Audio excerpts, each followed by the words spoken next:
dineliver na 200 na hollow blocks, tapos bali ilan? Apat na kubikong buhangin.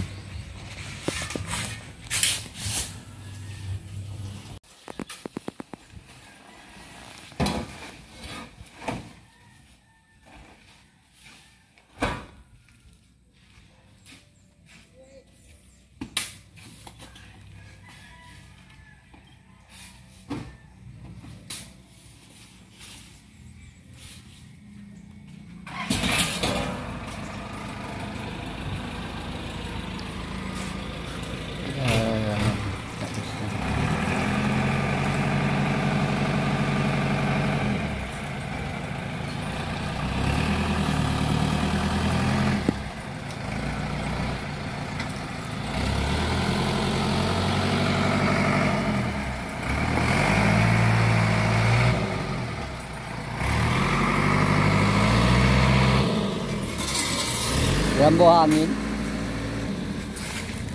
Bante!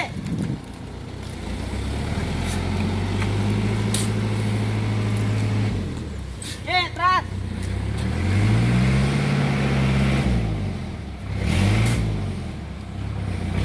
Dan!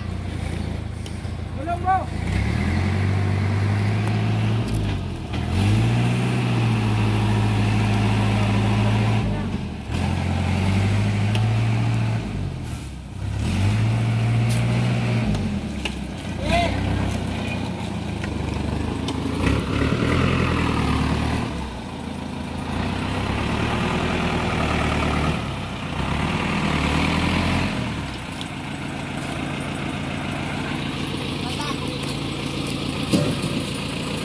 Lambot kasi ang daan.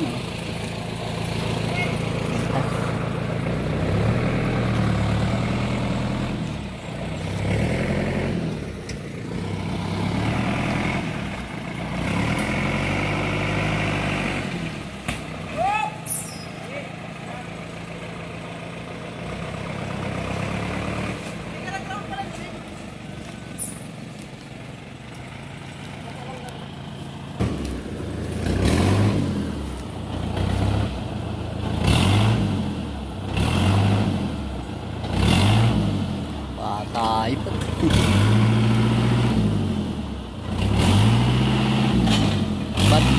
Madulas talaga ano.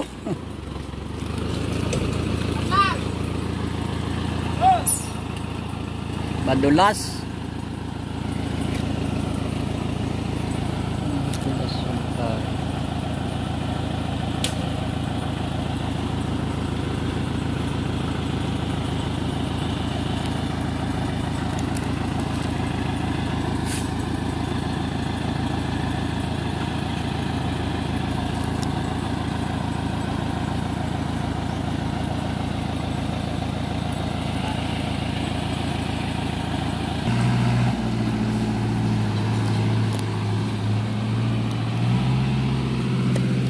Madulas ang daan, hirap ang truck. Narito po tayo sa lugar na ito at gusto ko po pakita sa inyo ang aming pansamantala na namang titirhan sa lugar na ito. Kasi mga kaibigan, kami ay mahabang panahon ng palipat-lipat. Nagsimula kami sa Talubatib, lumipat kami ng Sabala Street, Dait. Pagkatapos ilang taon doon, kalipas ng ilang panahon, lumipat naman kami mga kaibigan sa Lagun. At siguro buwan lang ang lumipas nang kami manirahan doon. Lipat na naman uli kami ng Sabala. Kumbaga mga kaibigan ay nakadalawang balik kami ng Sabala Street. At lumipas naman ang ilang panahon mga kaibigan. Umalis kami ng Sabala Street. Bumalik kami ng Dalnak. So mahaba-habang panahon yung pamamalagi namin sa Dalnak, Barangay Dalnak, Paracali. So dumating ang panahon na muli po kaming lumipat naman dito sa Barangay Pamurangon. Ito po sa may malapit ng HP Pamurangan po ng Dait. At doon ay natandaan ko siguro ay ilang buwan lang kami doon. Buwan ng nasa 4 na buwan, 5 buwan siguro. Lumipat kami ng Alawihaw. At doon natagal-tagal lang kami sigurong nanirahan. May 3 taon siguro kaming nanirahan ng Alawihaw.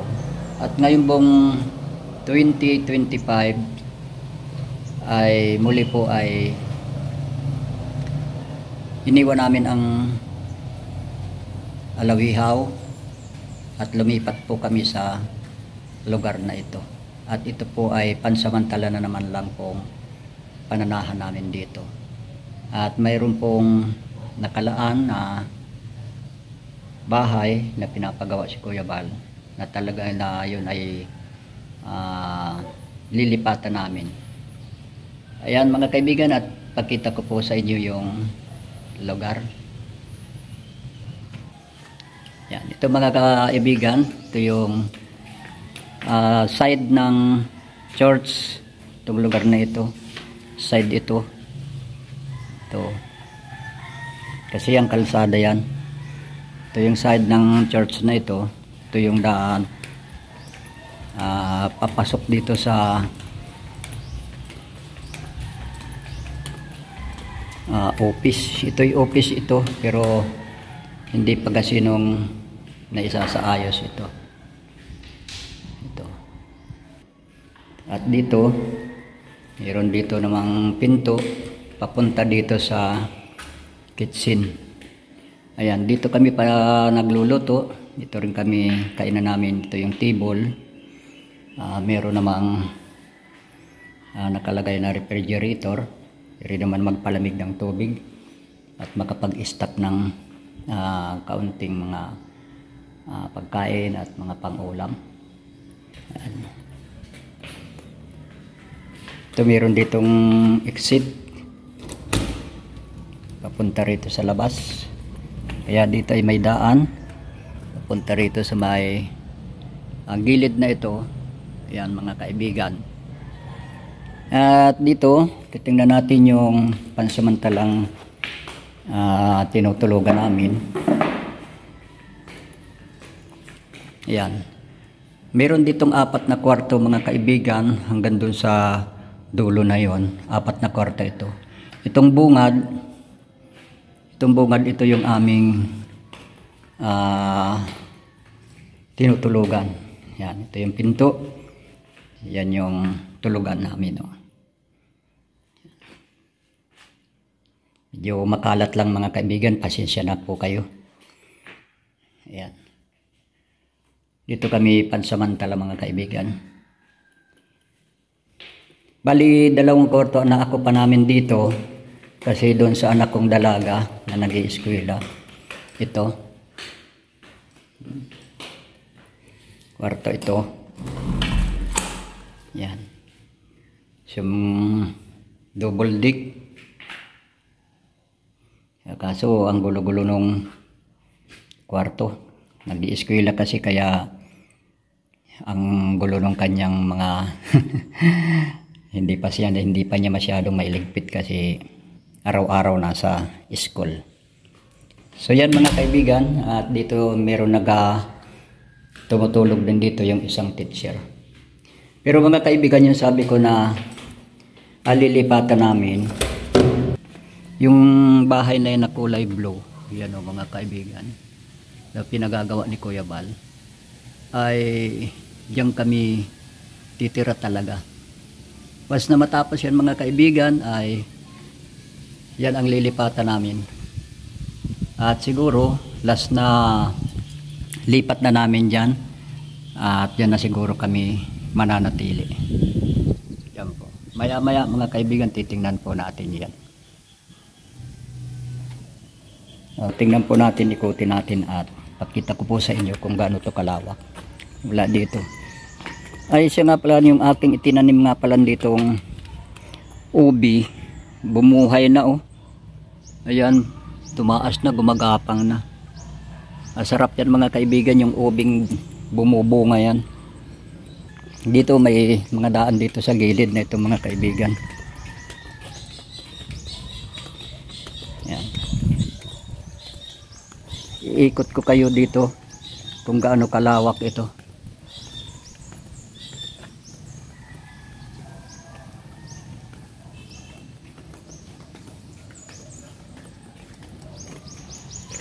Yung daan dito sa gilid.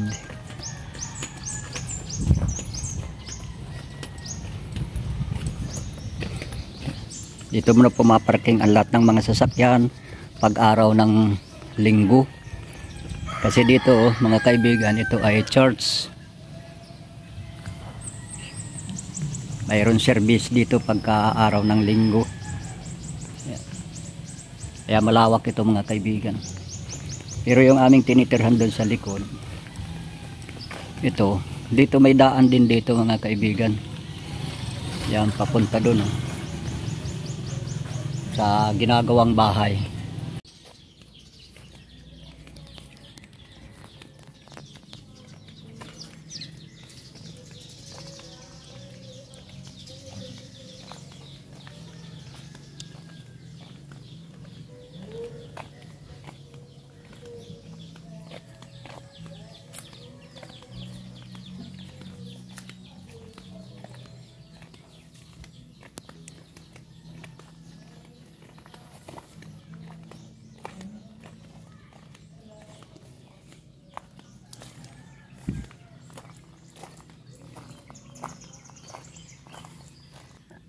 Ito yung pinapagawa na bahay ni Kuya Bal.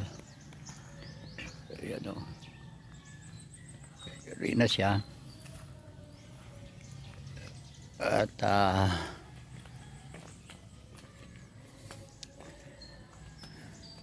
kulang na lang to ng mga bintana at saka itong tiles at kisame.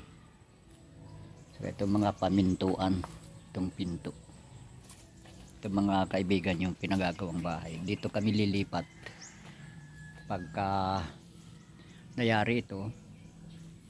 At yan lang naman yung aming tinitirhan pansamantala. So malapit na ang paglipat namin dito sa kapag ito yung nayari ng mga kaibigan. At ito na yung pinadeliver na hollow blocks at saka buhangin. At ito tuloy-tuloy na siguro yung paggawa nito, kasi ito ay ang gawain pa dito ay ito itong safety tank. Sintadahan pa ito ng hollow blocks at saka yung pinakang ng CR ito sa lugar na ito mga kaibigan. Pero malapit na itong mayari.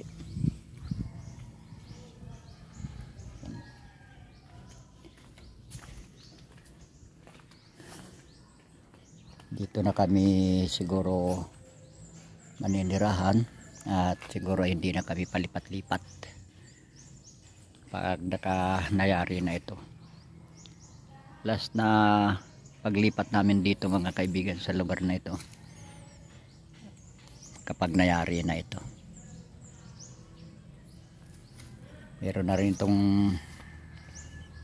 tubig puso na pinagawaan, kaya walang problema na dito sa tubig.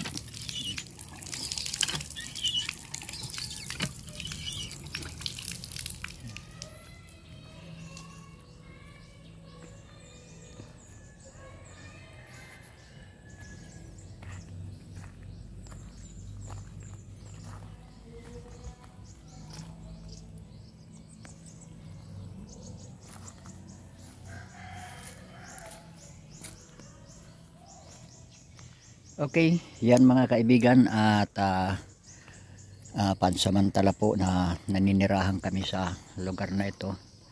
Diyan po sa likod na ito ng church. At as na mayari ito, as na mayari po yan mga kaibigan, bahay na yan ay diyan na po kami lilipat. Maraming salamat mga kaibigan. Sa muli si Kuya Nesty taga Anyaya. Suportahan po natin ang munting YouTube channel, Kuya Nisty Vlog. God bless po.